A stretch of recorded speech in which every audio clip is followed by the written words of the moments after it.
నమస్తే. ఇన్నాళ్ళు నన్ను సపోర్ట్ చేస్తూ, ఎంకరేజ్ చేస్తూ మీ ప్రేమని నాకు అందిస్తున్న ప్రతి ఒక్కరికి కృతజ్ఞతలు. అలాగే ఈ వీడియో కూడా ఖచ్చితంగా మీకు ఉపయోగపడుతుంది. లైక్, షేర్ అండ్ సబ్స్క్రైబ్ చేసి మీ సపోర్ట్‌ని నాకు అందించండి. అలాగే ఈ వీడియో పట్ల మీకున్న అభిప్రాయాన్ని కామెంట్ సెక్షన్‌లో కామెంట్ చేసి తెలియజేయండి. ఇప్పుడు వీడియోని చూద్దాం. జీవితంలో రకరకాల సమస్యలతో బాధపడుతున్నారా? ముఖ్యంగా ఆర్థిక సమస్యలతో సతమతమవుతున్నారా? ఎన్నో పరిహారాలు చేసి అలసిపోయారా? మంచి మార్గం దొరకాలని కోరుకుంటున్నారా? అయితే రండి, విశ్వాన్ని ఎలా అడగాలో తెలుసుకుందాం. లా ఆఫ్ అట్రాక్షన్ క్లాసెస్ మీకోసం మన ఛానల్లో. వివరాల కొరకు సంప్రదించండి. నమస్తే, వెల్కమ్ టు అవర్ ఛానల్. నేను పద్మిని. ప్రస్తుతంతో పాటు ప్రముఖ ఆధ్యాత్మికవేత్త, వాస్తు జ్యోతిష పండితులు కేఎస్ఆర్ గారు మనతో పాటు ఉన్నారు. మాట్లాడదాం సార్. నమస్తే సార్. ఎక్కడ చూసినా డబ్బుకి సంబంధించిన ఇబ్బందులే చాలా మంది ఫేస్ చేస్తున్నారు. అయితే ఏ జీవి పుట్టినా 27 నక్షత్రాల్లోనే పుట్టాలి కదండి. మనుషులకు అతీతులు కాదు కాబట్టి. అయితే ఏవైనా ఈ 20 నక్షత్రాల్లో మీ అబ్జర్వేషన్ లో చెప్పండి, ఏవైనా నక్షత్రాలు ఉన్నాయా డబ్బుకు సంబంధించి ఏదో ఒక ఇబ్బంది, చిన్న చిన్న ఇబ్బందులు ఒకవేళ వచ్చినా చక్కగా అధిగమించేసి డబ్బుకి సంబంధించి అంత ఇబ్బంది పడని నక్షత్రాలు ఏమైనా ఉన్నాయా? రైట్. డబ్బుకి ఇబ్బంది పడని నక్షత్రాలు అయితే ఖచ్చితంగా ఉంటాయి. అంటే సపోజ్ డబ్బుకు ఇబ్బంది పడటం అంటే ఇక్కడ రెండు అనుకోండి. అంటే ఒకటి వేసి వేయకుండా ఉండటం అనేది ఒక పద్ధతి కదా. రెండోది అవసరానికి డబ్బు లేదు అనుకుంటే వచ్చే పద్ధతి ఒకటి.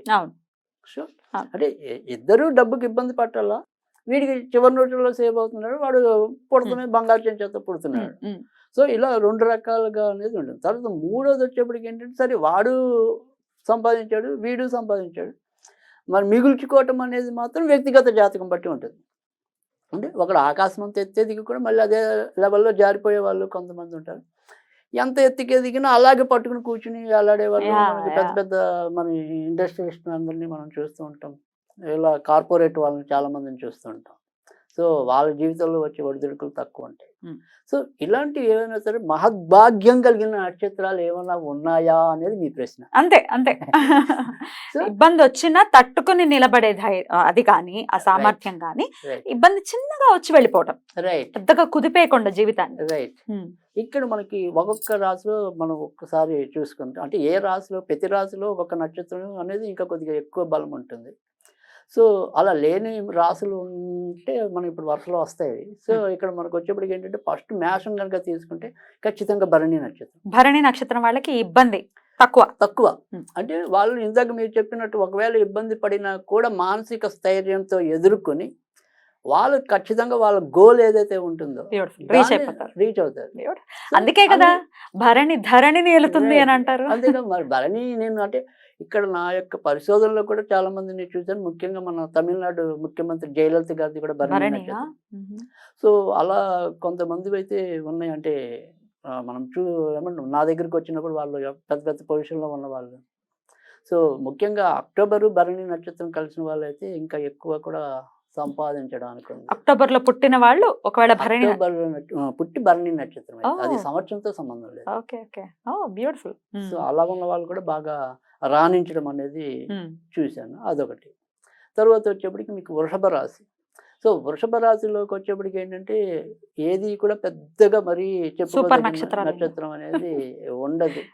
సో ఎప్పుడు కూడా వీళ్ళ జీవితంలో ఏమంటాం, వెలుగు చీకట్లు ఉంటూనే ఉంటాయి.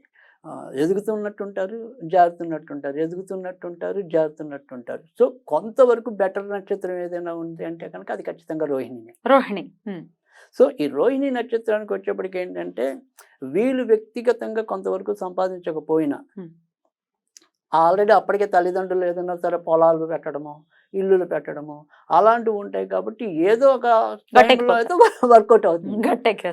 సో ఆ తర్వాత రెండోది వచ్చేప్పటికి ఏంటంటే, ఇటు ఈ పార్ట్నర్స్ ఎవరైతే ఉంటారంటే లైఫ్ పార్ట్నర్స్, నేననేది వీడు పేదవాడైతే అమ్మాయి గొప్పది వస్తుంది జనరల్గా, లేదా అమ్మాయి గొప్పదైతే వీడు పేదవాడు అంటే మొత్తానికి అయితే కాంపన్సేట్ అవుతుంది. ఆ పిల్ల వల్లనో ఆ పిల్లాడి వల్లనో పార్ట్నర్స్ ఆపోజిట్ వల్ల వీళ్ళు నిలదొక్కుకోవడం అనేది ఉంటుంది. సో అది కొంతవరకు రోహిణికే ఉంది అక్కడ. అందుకని రోహిణి కూడా మంచి నక్షత్రంగానే చెప్పాలి. ఇక్కడ మీరు రెండింటిని సామీప్యత కనుక చూస్తే, ఇందాక ఫస్ట్ చెప్పిన భరణి కానీ ఈ రోహిణి కానీ, అంటే ఇక్కడ భరణి ఏమో శుక్రుడు నక్షత్రం, రోహిణి అనేది శుక్రుడు రాశిలో ఉన్న నక్షత్రం. అవును. సో శుక్రుడు లక్ష్మీదేవి అలా అనుకోవాలి. సో సో పైగా అక్కడ చంద్రుడికి వచ్చేస్తాను మరి రోహిణి అంటే. సో అందుకని ఖచ్చితంగా వాళ్ళు కూడా జీవితంలో గట్టెక్కడం అనేది అయితే ఉంటుంది. ఉన్న నక్షత్రాలు అది బెటర్ నక్షత్రం. ఇంకా తర్వాతకి వచ్చేవాడికి మిథునం. సో మిథునంలోకి వచ్చేప్పటికి ఏంటంటే ఇక్కడ మనకి చెప్పుకోదగిన నక్షత్రాల్లో ఒక్క ఆరుద్ర నక్షత్రం ఒకటే ఉంటుంది. ఆరుద్ర నక్షత్రం అంత స్వయం కృషి, అప్పలంగా ఏది వచ్చి పడదు. అండ్ నిలబడుతుంది, అంత కష్టపడి సంపాదించుకుని నిలబడుతుందని అనుకోవచ్చా? అంటే ఇక్కడ మనకి ఆరుద్ర నక్షత్రానికి వచ్చేప్పుడు నిలబడకపోవడానికి ఎప్పుడు అవకాశం ఉంటుంది అంటే కనుక జనరల్గా మనకి వీళ్ళు ఫస్ట్ రాహు దశలో స్టార్ట్ అవుతుంది, గురు దశలో ప్రమాదం లేదు. సో పొరపాటున శని అనేవాడు కొద్దిగా కరెక్ట్ ప్లేస్లో ఉంటే ఇంకా జీవితాంతం వీళ్ళకి ఉపయోగపడే ఉంటుంది. తర్వాత బుధమాస దశ, సో కేతు అనేది ఎప్పుడు వచ్చే వల్ల ఉంటుంది కాబట్టి ఇంకా పర్వాలేదు, ఒడ్డెక్కిపోవటం అనేది ఉంటుంది. సో శని ఇబ్బంది పడితే గిడితే శని మహర్దశలోనే పడాలి, పోగొట్టుకుంటే ఏదైనా ఉంటే, లేదా అదే టైంలోనే అనారోగ్యాల వల్ల ఖర్చు అవటం. సో 19 years పెద్ద పీరియడ్ కాబట్టి ఆ పీరియడ్ లో జరుగుతుంది కనుక ఆరుద్ర అక్కడ మంచిది. తర్వాత వచ్చేప్పటికి మనకి కర్కాటక రాశి. సో కర్కాటక రాశి అంటే ఇటు కాస్మిక్ ఎనర్జీ ఉన్నది కానీ మొదట్లో ఈ వరకు కూడా ఒక వీడియోలో నేను చెప్పిన. సో పుష్యమి రేవతి అనేవి బాగా ఎక్కువ కాస్మెటిక్ ఎనర్జీ ఉన్నవి అని చెప్పి, అందుకు సందేహం లేనిదే ఇది. పుష్యమి నక్షత్రానికి ఏంటంటే పుష్యమి అటు రేవతి రెండు కూడా ఇబ్బంది ఏంటంటే వీళ్ళ యొక్క వైవాహిక జీవితంలో మాత్రం ఏవో రకమైన కొంత మిట్టపల్లాలు ఉంటాయి. లేదా తొందరగా భార్య అనారోగ్యం రావటము, లేదా భర్తకు తొందరగా అనారోగ్యం రావటము. సో ఆరోగ్యం పరంగా ఏదో ఒక ఏమంటాం ఒక ఇబ్బంది అయితే ఉంటుంది ఖచ్చితంగా వైవాహిక పరంగా మాత్రం. But other than that beautiful, చాలా నచ్చుతుంది. అందుకని పుష్యం అనేది ఇక్కడ మీరు అడిగిన డబ్బుకి ప్రస్తుతం మనం మాట్లాడుకుంటున్నాం కాబట్టి ఇబ్బంది అనేది ఉండదు. ఖచ్చితంగా వాళ్ళకి చివరి నిమిషాలను తన్నుకొస్తుంది. సూపర్. అది కనుక పుష్యమి అనేది ఆ రాశిలో మనం చెప్పుకోదగిన మంచి నక్షత్రం. ఎందుకంటే ప్రతి రాశిలో కూడా అంటే ఓవరాల్గా చెప్పుకునే కంటే ఇక్కడ ప్రతి రాశిని సృష్టిస్తూ అనేది మనకి బెటర్ ఉంటుంది నా ఉద్దేశం. సో తర్వాత వచ్చేప్పటికి సింహరాశి. సో సింహరాశికి వచ్చేప్పటికి ఏంటంటే ఇక్కడ మనకి మఖ పుబ్బ రెండు కూడా మంచి నక్షత్రాలు. సో ఇక్కడ మఖ అనేది వరకు కొంతవరకు పెళ్లికి ఇబ్బంది పెట్టచ్చు, అంటే పెళ్ళి అవ్వడానికి. పెళ్ళి అయ్యాక ఇబ్బంది పడదు, తక్కువే ఉంటాయి. పెళ్ళి అవ్వడమే అంత ఈజీ కాదు. ఒకవేళ పొరపాటున వాళ్ళకి 24 ఏళ్ళు వచ్చాక అవ్వలేదంటే ఇంకా లైఫ్ లాంగ్ అవుతుందో లేదో కూడా నమ్మకం ఉండదు. అలా ఎక్కువ బ్రహ్మచారులుగా ఉండిపోయింది కూడా ఎక్కువ మఖలో చూసాను యాక్చువల్గా. కానీ డబ్బుకైతే ఇబ్బంది ఉండదు. సో పుబ్బ అనేది చాలా బాగా డబ్బు వస్తుంది, కానీ ఎక్కువ శాతం అంతా కూడా మెహర్బానీలకి లగ్జరీలకి అలా ఖర్చు పెట్టేసుకోవడం అనేది ఉంటుంది కాబట్టి మిగులు చాలా తక్కువ పుబ్బకి. కానీ అదర్వైజ్ డబ్బు అయితే ఓకే. సో అందుకని వాళ్ళు కూడా బాగా మంచిదే మకా పుబ్బ కూడా. సో నెక్స్ట్ వచ్చేది కన్య. కన్యలోకి వచ్చేప్పటికి ఏంటంటే మీకు ఇక్కడ చాలా మంచి నక్షత్రం అనేది హస్త. సో హస్త నక్షత్రం వాళ్ళు బాగా సంపాదించుకోవడానికి ఉంటుంది, కానీ వ్యసనాలే లేకుండా చూసుకోవాలి. అంటే ఇబ్బంది అవుతుంది, వస్తాయి. జనరల్గా హస్తంలో పుట్టిన వాళ్ళకి ఏదో ఒక వ్యసనం అనేది ఉంటుంది. అంటే అది మంచి వ్యసనం కూడా అవ్వచ్చు. అంటే ఫ్రెండ్స్ బాధపడుతుంటే చూడలేక వాళ్ళకి అప్పులు ఇవ్వటం దాకా అలా మాట్లాడుకున్నట్టు. సో అలా ఏదైనా సరే కొంతవరకు హస్త నక్షత్రం వాళ్ళకి ఉంటుంది, కానీ బట్ మంచి నక్షత్రం.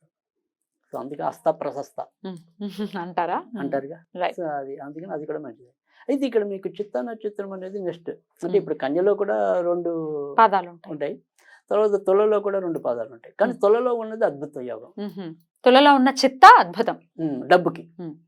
సో వాళ్ళు కూడా చిన్నప్పుడు కష్టాలు పడినా కానీ, అంటే చిన్నప్పుడు కష్టాలు పడటం అనేది ఎందుకు ఉంటుందంటే ఖచ్చితంగా మీరు ఆలోచించినట్టయితే జాతక పరంగా ఆలోచించినప్పుడు మొదట కుజమాస దశ ఉంటుంది, తర్వాత రాహు దశ ఉంటుంది. సో ఈ రాహు దశ అంటే పుట్టడమే మన కుజం 3వ పాదం అంటే ఇంచుమించు కాదు 3 ఏళ్ళు ఉంటుంది. ఇదొక 16 రాహు 18 21 ఏళ్ళు ఆల్మోస్ట్ వాళ్ళు ఒడిదుడుకులు ఉంటాయి. అప్పటి నుంచి కానీ వాళ్ళకి మంచి లైఫ్ ఉండాలి.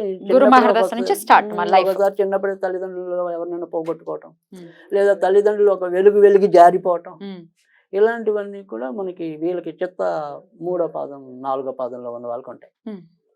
కానీ అదర్వైజ్ వీళ్ళంతటి వీళ్ళే చక్కగా సంపాదించుకోగలరు, నిలదొక్కుంటారు. కనుక అది కూడా చాలా మంచి నక్షత్రం. ఇంకా చాలా మంచి నక్షత్రంగా చెప్పాలంటే స్వాతి నక్షత్రం. ఎందుకంటే స్వాతి నక్షత్రం కూడా విశేషమైన మనకి అదృష్టాన్ని ఇవ్వటం అనేది ఉంటుంది. పైకి ఇక్కడ తులారాశిలో ఉంటుంది కదా మన స్వాతి నక్షత్రం అనేది. ఇక్కడ మనకి ఏంటంటే రాహు దశ మొదట్లో చిన్నప్పుడే అయిపోతుంది, తర్వాత నిలదొక్కడానికి గురుదశ ఉంటుంది. సో తులారాశికి శని అదృష్టకారకుడు ఓ అలా లైఫ్ సూపర్ గా వెళ్ళిపోతుంది. వెళ్ళిపోతుంది. అందుకని తులారాశిలో ఉన్న వాళ్ళకి కూడా ఎప్పుడు కూడా ఏదో రకంగా గెటైన్ అయిపోవటం అనేది, అంటే లక్షల కొద్ది అప్పులు ఉన్నా కూడా మళ్ళీ అంతే స్థాయిలో తీర్చగలుగుతారు. సూపర్. సో అది కాకపోతే ఇక్కడ వీళ్ళు కూడా కొంతవరకు ఎప్పుడైనా సరే శుక్రుడితో మనకి రాశితో కానీ నక్షత్రం కానీ సంబంధం ఉన్నప్పుడు కొద్దిగా వ్యక్తిగత సౌకర్యాల కోసం కూడా ఖర్చు పెట్టుకునే విధానం ఎక్కువ ఉంటుంది. సో అది ఆ రకంగా ఉండొచ్చు. కానీ చాలా మంచి నక్షత్రం, అంటే మనకి తులారాశిలో మనకి 2 మంచి నక్షత్రాలు పడ్డాయి, చిత్త అనేది స్వాతి, స్వాతి అనేది, 2 కూడా చాలా మంచి నక్షత్రాలు. ఇక్కడ మనకి ఇబ్బందుల్లో ఏంటంటే కొద్దిగా దీంట్లో కనబడుతుంది వృశ్చిక రాశి. సో ఏ ఒక్కటి కూడా పరిపూర్ణమైన యోగాన్ని ఇచ్చే నక్షత్రాలు లేవు. పైగా ఇక్కడ చంద్రుడు నీచంలో ఉంటాడు కదా. విశాఖ, అనురాధ, జ్యేష్ఠ 3 కూడా యావరేజ్గా ఉంటే ఉన్నంతలో ఏదైనా కూడా కాస్త కోస్త విశాఖ 4వ పాదం అనుకుంటుంది. ఈ అనురాధను ఈ జ్యేష్ఠ వీళ్ళు ఎప్పుడు నిలుపుకోలేరు డబ్బుల్ని. వస్తే రావచ్చు ఒక టైంలో, కానీ స్థిరత్వం అనేది ఉండదు. అంటే వాళ్ళ వాళ్ళ యొక్క ఏమంటే మూర్ఖత్వం వల్ల అయితేనేమి, తర్వాత మొండి పట్టుదల వల్ల అయితేనేమి, ఇలాంటి వాళ్ళ వల్ల కూడా ఎక్కువ పోగొట్టుకోవటం. అంటే ఇందాక మనం ఏదైనా సరే అప్పులు ఇచ్చి మోసపోయే విధానంలో కూడా ఇదొకటి ఉంటుంది. ఎందుకంటే వృశ్చిక రాశికి వచ్చేప్పటికి ఏంటంటే అష్టమాధిపతి అనేవాడు బుధుడు అవుతాడు. సో బుధుడు వీళ్ళకి సరైన ప్లేస్లో లేకపోతే ఖచ్చితంగా ఇబ్బంది పడటం. అంటే అష్టమ లాభాధిపతి అవుతాడు కాబట్టి వృశ్చిక రాశి వాళ్ళు ఒకవేళ బుధుడు కనుక మంచి చేతంలో ఉంటే ఫైనాన్స్ వ్యాపారానికి బాగానే పని, లేదంటే మొత్తం అంతా ఇబ్బంది. సో అందుకని వీళ్ళది మనం స్టాండర్డ్గా చెప్పలేం. సో అందుకని దీన్ని మనం కామన్గా చెప్పుకోవాల్సిందే తప్ప ఖచ్చితం అన్నట్టుగా చెప్పలేం. సో అది వృశ్చిక రాశి. ఇక ధనుస్సు రాశి. ధనుస్సు రాశిలోకి వచ్చేప్పటికి ఏంటంటే ఇంచుమించుగా మనకి మూల, తర్వాత పూర్వాషాఢ, తర్వాత ఉత్తరాషాఢ 1వ పాదం అనేది ఉంటుంది. అయితే ఇందులో మూల అనేది చాలా బెటర్ ఉంటుంది, మంచి నక్షత్రం. సో అదే డబ్బుకు సంబంధించిన అంటే వీళ్ళు ఏమంటామంటే పడతాం ఎంత ఈజీనో లేవడం కూడా అంతే ఈజీ.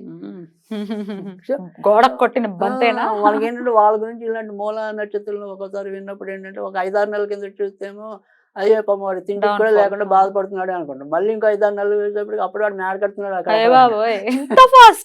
అంటే 2 సమానంగానే ఉంటాయి వాళ్ళకి. అంటే పడుతున్నంత ఈజీనో లేవడం అంత కూడా ఈజీనే. అందుకని అది మూల నక్షత్రం కూడా మళ్ళీ అదృష్ట యోగం ఉన్న నక్షత్రంలో అది ఖచ్చితంగా ఉంటుంది. ఎందుకంటే వాళ్ళు కనీసం మాటలతో అయినా సరే అవతల వాళ్ళని ఏదో రకంగా మాయ చేసైనా పొందడం అనేది ఉంటుంది. లేదా ఏమంటాం, ఈ ధార్మిక సంస్థలు ఇలాంటి చారిటబుల్ ట్రస్ట్లను అలా ఒకసారి గురుడు గనక పాపస్థాయిలో ఉంటే గనక పాపాలు చేసి కూడా డబ్బు సంపాదించవచ్చు, అంతేగా మాటలతో మోసం చేసి. సో ఆ రకమైన అవకాశాలు కూడా మూలలో ఉన్నాయి. అంటే పూర్తిగా మనం వైట్ మనీ అని చెప్పలేం. సో అది మూల. ఇంకా పూర్వాషాఢ ఉత్తరాషాఢ మాటకు మధ్యస్థం. సో మరీ గొప్పగా చెప్పడానికి అయితే ఉండదు. ఏమంటామంటే పూర్తిగా పడిపోరు, పూర్తిగా లేవరు, ఎప్పుడు మధ్యస్థమే. సో అంతవరకే. మనం బాగా హై పొజిషన్ ఎక్స్పెక్ట్ చేయడానికి ఉండదు. అదే ఉత్తరాషాఢ మకరంలో ఉన్న వాళ్ళకి ఉంటుంది. ఉత్తరాషాఢం మకరంలో. సో మకరంలో ఉన్న ఉత్తరాషాఢ అయితే మటుకు ఖచ్చితంగా జీవితంలో చాలా పెద్ద స్థాయికి రావటం అనేది. తర్వాత ఏ రంగంలో అయినా సరే, అంటే సపోజ్ వాళ్ళు క్రికెట్ తీసుకుంటే క్రికెట్లోనే కోట్లు సంపాదించవచ్చు. సో అలా వాళ్ళు ఏ రంగం తీసుకుంటే ఆ రంగంలో ఖచ్చితంగా వాళ్ళ యొక్క ప్రతిభని ప్రదర్శించడానికి అయితే కనుక ఎక్కువ ఉంటుంది. సో అందుకని ఉత్తరాషాఢ అక్కడ మంచిది. తర్వాత వచ్చేప్పటికి మళ్ళీ శ్రవణం కూడా మంచిది. కాకపోతే ఎప్పుడైనా సరే మకరంలో ఉన్న వాళ్ళు ఎప్పుడు కూడా మొదట్లో కొంత వరకు ఇబ్బంది పడాలి. బట్ కానీ ఖచ్చితంగా శ్రవణం లైఫ్ లో అయితే మంచి ఇబ్బంది.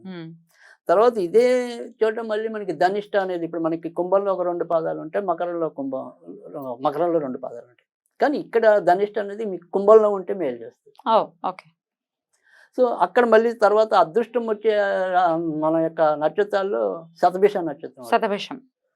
శతభిషంకి మటుకు ఉన్నటువంటి ఆ భిషం అయితే వస్తుంది, పౌరుషం. సో డబ్బు అయితే బాగానే సంపాదిస్తారు. కనుక అక్కడికి వచ్చేప్పటికి మనకి కుంభరాశిలో మటుకు 2 ఉంటాయి. అంటే ధనిష్ట 2 పాదాల్లో పుట్టిన వాళ్ళు శతభిషం, పూర్వభద్ర మళ్ళీ యావరేజ్. ఎప్పుడైనా వాళ్ళు సంపాదించినా కూడా దాన్ని నిలుపుకోలేదు, మళ్ళీ ఏదో విధంగా చేజేర్చుకోవడం అనేది ఉంటుంది. సో ఇక్కడ అదేమంటారు, పూర్వభద్ర అనేది ఆంజనేయుడు నక్షత్రం. ఆంజనేయుడు నిలకడలేని తనం ఉండటం. అంటే ఆయన ఎప్పుడు ఎటువైపు మారిపోతాడనేది బట్ ఉన్నంత వరకు గెలవడానికి చూస్తాం అంతవరకే. కానీ ఆ గెలుపు వాళ్ళు ఒక ధైర్యంతో ముందుకు వెళ్ళాలి అన్న సదుద్దేశంతో అడగడం జరిగింది. అవును. డెఫినెట్ గా నక్షత్రాల వాళ్ళందరూ తర్వాత అదృష్టవంతులే. రెండోది ఏంటంటే ఇప్పుడు సపోజ్ ఈ నక్షత్రాలు లేవి కొంతమంది బాధపడతారు కదా. కళ్ళ ఉమ్. కానీ నేను అనేది ఏంటంటే ఒక్కోసారి వ్యక్తిగత జాతకంలో Yeah. ధనస్థానం ఏదైతే ఉంటుందో లాభస్థానం అనేది ఏదైతే ఉంటుందో అది Powerful గా ఉంటాయి. పవర్ఫుల్ ఉన్నప్పుడు మనం దీన్ని Consideration లోకి ఎక్కువ తీసుకో. మందికి మనం పరిశోధించి చెప్పినది. Yeah, yeah, అంతేగాని definitely. ప్రతి ఒక్కరు వ్యక్తిగత జాతకాన్ని పరిశీలించి చెప్పింది అయితే కాదు. కాదు. So Right. ఖచ్చితంగా కానీ నేనేవైతే ఇప్పుడు చెప్పిన పాయింట్లు అయితే ఉంటాయో అవైతే యథార్థం అవ్వడానికి అవకాశం ఎక్కువ. బ్యూటిఫుల్. అలా అవ్వాలని మనస్ఫూర్తిగా కోరుకుంటూ కృతజ్ఞతలండి. నమస్కారం.